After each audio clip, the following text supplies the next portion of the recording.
I'm Greta Shum. Much of our understanding of the Southern Ocean depends on technology.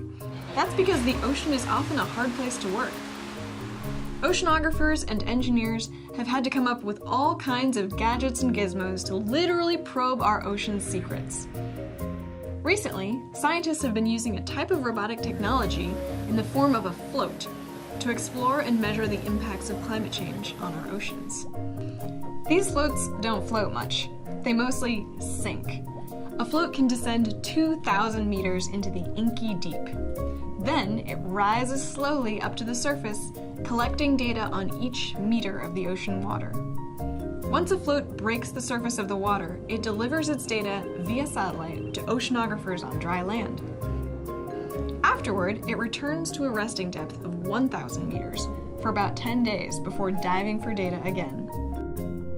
Until now, these floats have had one mortal enemy, and this enemy is particularly present in the Southern Ocean: sea ice. If a float were a human, its internal organs, like its heart and brain, would be its batteries and electronics. Those are all safely tucked inside the float. Unfortunately, its hands, fingers, ears, nose, eyes, and reason for being, the sensors, are all extremely exposed on the very top of the float.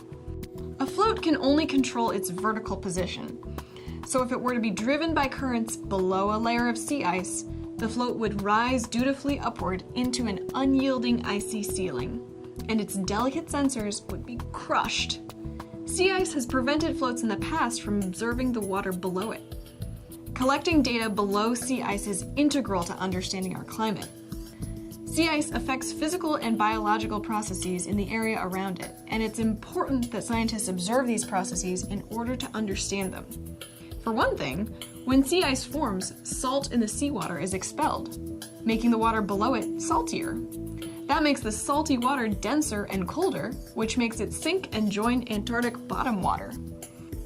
When the ice melts, it forms a layer where phytoplankton can perform photosynthesis. The thickness of the sea ice itself is affected by upwelling water, how surrounding water transports heat, and how salty the water is. And sea ice itself affects the Earth's albedo.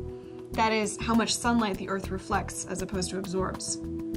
It's imperative that we observe sea ice and the ocean beneath.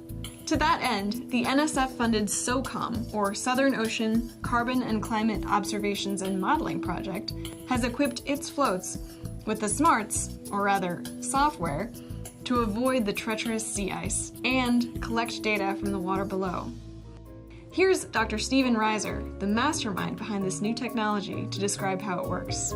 Under ice in the winter, under Antarctic sea ice, the water is mixed to a depth of 100 meters or so, and the temperature of that water is at the freezing point of ice. And so as the float is ascending, it's just checking the temperature, and if it finds when it's 100 meters deep the temperature is the freezing point, it knows there must be ice above. At that point, when the float feels literally ice-cold water, it stops and returns back to its holding pattern at 1,000 meters instead of continuing to the surface.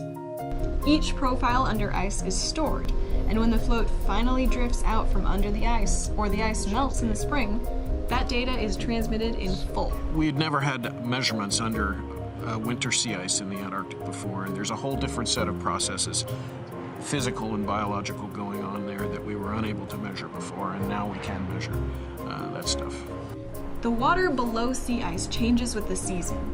Before now, we could only see that water in the austral summertime, if at all. Seeing this winter water allows scientists to understand the seasonal biogeochemical variations and complete the story of how our climate behaves year-round, and eventually how it might change. Looking for more information about new research into the Southern Ocean? Check out socom.princeton.edu.